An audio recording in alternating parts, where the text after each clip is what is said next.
옛적의 바벨론 왕 느부갓네살에게 사로잡혀 바벨론으로 갔던 자들의 자손들 중에서 노임을 받고 예루살렘과 유다도로 돌아와 각기 각자의 성읍으로 돌아간 자 곧 스룹바벨과 예수아와 느헤미야와 스라야와 르엘라야와 모르드게와 빌산과 미스발과 비그에와 르훔과 바하나 등과 함께 나온 이스라엘 백성의 명수가 이러하니. 아멘. 샬롬. 오늘도 하나님의 말씀을 하루 시작하신 여러분들에게 하나님의 은혜와 평강이 충만하게 넘치시기를 간절히 축복합니다.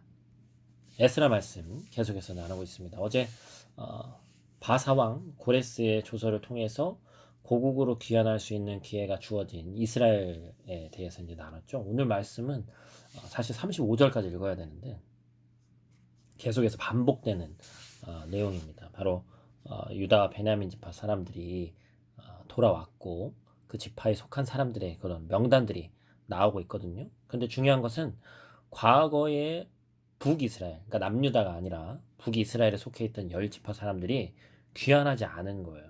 그리고 이 귀환이라는 것이 한 번에 이루어진 것이 아니라, 그러니까 다시 예루살렘, 이 이스라엘 땅으로 돌아온 것이 총 3번에 걸쳐서 이루어졌습니다.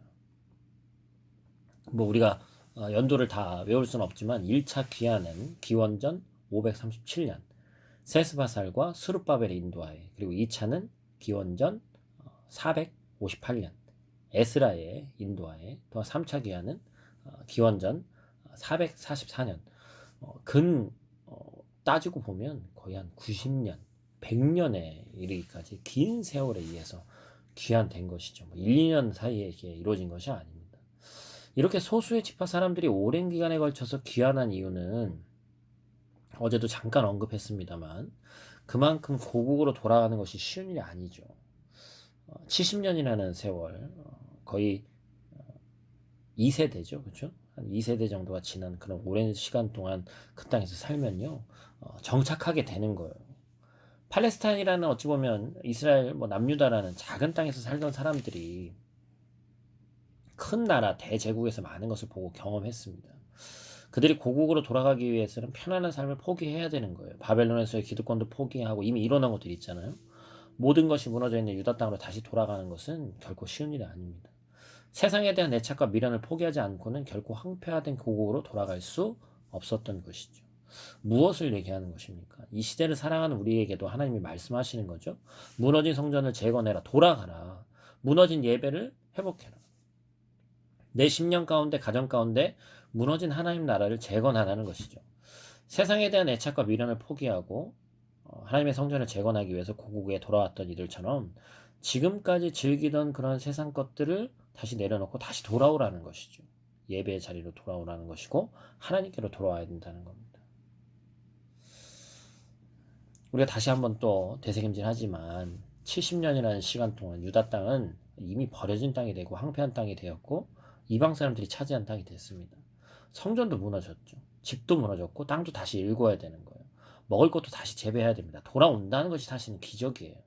아무런 소망도 없어 보이는 땅이죠. 희생의 땀방울을 흘려야 되고 눈물의 기도를 다시 쌓아야 할 땅입니다. 그렇다면 누가 이 땅으로 다시 올 수 있습니까? 바로 믿음의 결단을 하는 사람들이죠. 자신의 편안함을 내려놓고 주님의 기쁨으로 살기를 결단하는 사람들이 돌아올 수 있다는 것입니다. 아브라함이 본토 친척 아비집을 떠날 수 있었던 이유가 뭐예요? 하나님의 말씀에 순종하고자 하는 믿음의 결단을 했기 때문이죠. 모세가 장성해서 바로의 공주의 아들이라 칭함받기를 거절하고 그 어려운 출애굽의 길을 걸은 이유가 뭡니까? 잠시 그런 죄악된 어떤 삶을 누리는 것보다 하나님의 백성과 함께 고난받기를 믿음으로 결단했기 때문입니다. 우리에게도 믿음의 결단이 필요하죠. 제가 어제도 잠깐 글을 남긴 곳에 썼습니다만 우리의 의지를 통한 하나님 앞에 나아가는 결단이 필요합니다. 하나님이 왜 바벨론에서 어찌 보면 평안한 삶을 살고 있던 그들을 돌아오게 했을까요? 돌아와서 해야 할 일이 있었기 때문입니다. 바로 무너진 성전을 재건하는 것, 하나님 나라를 회복하는 일이죠. 사실 신앙생활은 반복입니다. 왜냐하면 우리는 완벽한 인간이 아니기 때문에 그렇죠. 인간이라는 말 자체가 완벽함을 사실은 배제되어 있는 단어죠.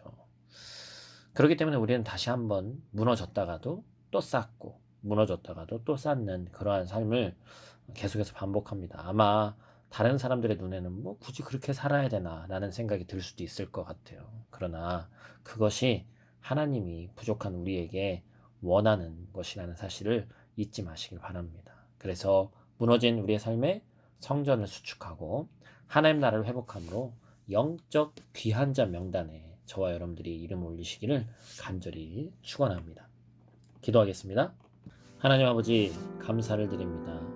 세상과 구별된 삶을 살고자 하지만 똑같이, 아니 때로는 더한 삶을 살았던 우리를 돌아보며 이 시간 회개하며 나아갑니다. 하나님 아버지의 인자하심 때문에 우리가 오늘도 살아갈 수 있음에도 불구하고 나의 이기심과 또한 나의 더러운 마음이 더욱더 먼저 앞서서 하나님을 먼저 구하지 못하고 세상 것들을 먼저 구했음을 이 시간 고백하며 나아갑니다. 하나님께서 내 삶을 통해 귀하고 복된 역사를 이루길 원하실 때 내 마음에 결단이 있게 하시고 그 지심과 걱정이 사라지고 하나님 아버지께서 우리에게 주어진 길을 우리가 거룩하고 담대하게 걸어갈 수 있는 믿음의 사람들 될 수 있도록 하나님 함께하여 주시옵소서. 오늘 하루도 눈동자와 같이 지키실 줄 믿사오며 예수님 귀하신 이름으로 기도드립니다. 아멘.